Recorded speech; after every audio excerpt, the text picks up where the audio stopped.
10-year average, 1 billion bushels a year of grain grown in South Dakota. So a 1 cent checkoff could theoretically raise $10 million in a year's time.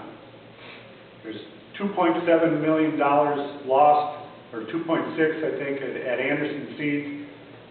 So in a 1 quarter, a 1 cent checkoff could raise the amount of money. And so you could either do, you know, a penny for 3 months, or you could do 1/4 of a cent for a year's time and spread it out over a whole year. But for a very little amount of money on this checkoff, these farmers could be made whole.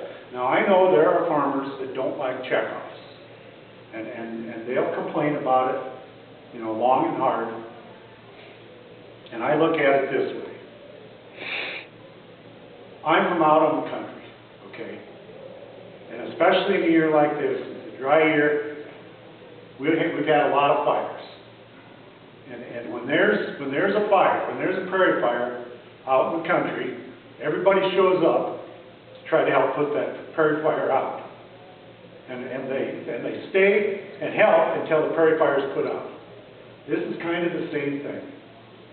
There's a prairie fire, and some of our neighbors are getting hurt by it. And so we all pitch in and help out. Last summer, one of my neighbors got really sick, and he was laid up in the hospital for 2 weeks, and then he was laid up at home for months afterwards, recuperating, because his illness made him so weak, and he just didn't have any stamina whatsoever. Well, we all got together 1 week, and didn't even take a week, it was just 3 days, I think. But we put his hay crop up for him.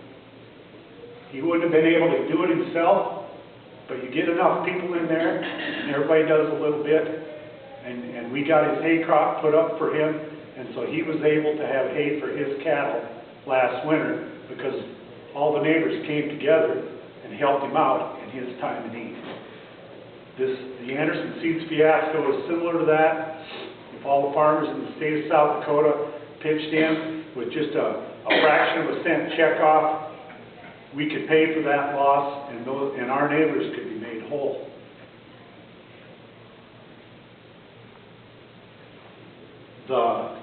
Another point of our plan, the second point, is that farmers would be put on equal footing with the secured creditors. Under current law, when that bankrupt plant is liquidated and sold, the bankers, the lien holders, the mortgage holders get first payment. And they get first dibs on anything.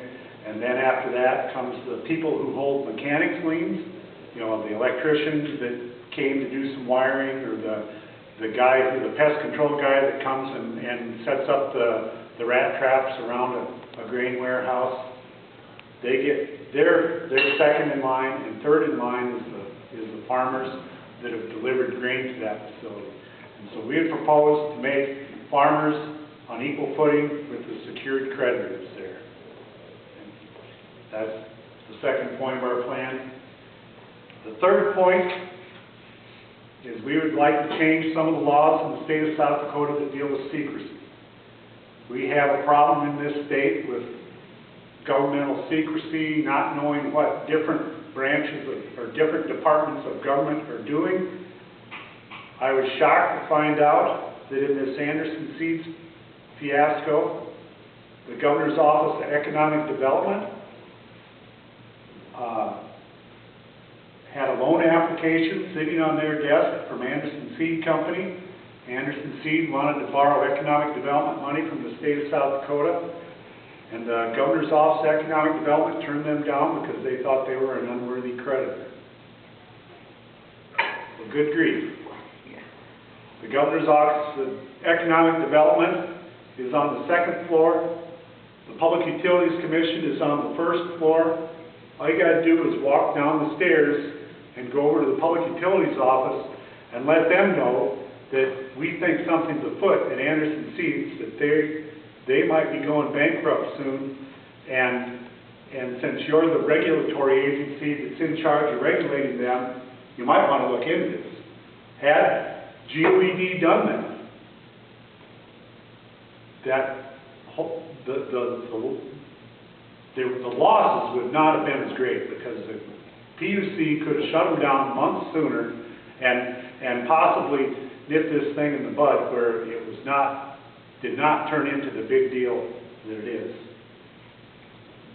So that's our 3 points that we would propose to change some of the laws of the state of South Dakota concerning grain warehouse regulation.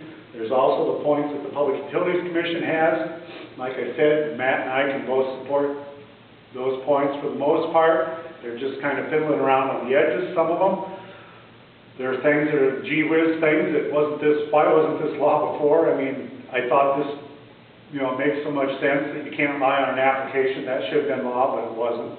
So we can support their proposals, and then we have some other proposals that would better address the losses felt by the farmers that lost up there, or any farmers that might lose money in a future if another grain warehouse goes out of business.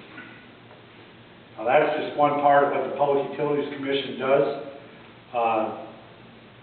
They also, as you well know, they have a hand in regulation of utility rates in the state of South Dakota. They have a hand in the regulation of telephones in the state of South Dakota. As far as telephone service, one thing that I would like to see is improved cell phone service around the state. There's a lot of parts of the state where you get a lot of dropped calls, and more people don't even have a landline. They just have a cell phone. And so the cell phone is becoming, that's critical infrastructure for people.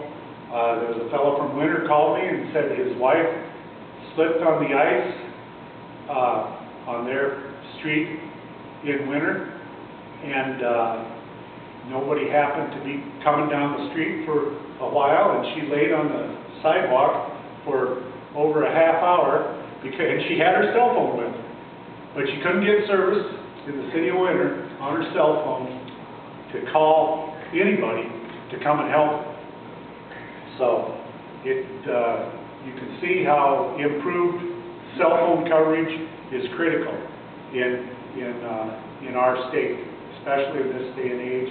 I also would support improved broadband access for the internet, for computers. The world is changing before our very eyes, and fast internet is an important part of economic development. And if we don't have good internet access in rural areas like in South Dakota, we'll be left behind. And if we get left behind, there'll be fewer job opportunities for young people. They'll move out of the state to places where they can get jobs even faster than they've been doing it for the last 30 years. And so that improved internet access is absolutely critical, and I'll do whatever it takes to get better and faster internet available throughout the state, and whatever it takes to get better cell phone coverage throughout the state. So with that, I thank you. I was told there would be a question and answer session.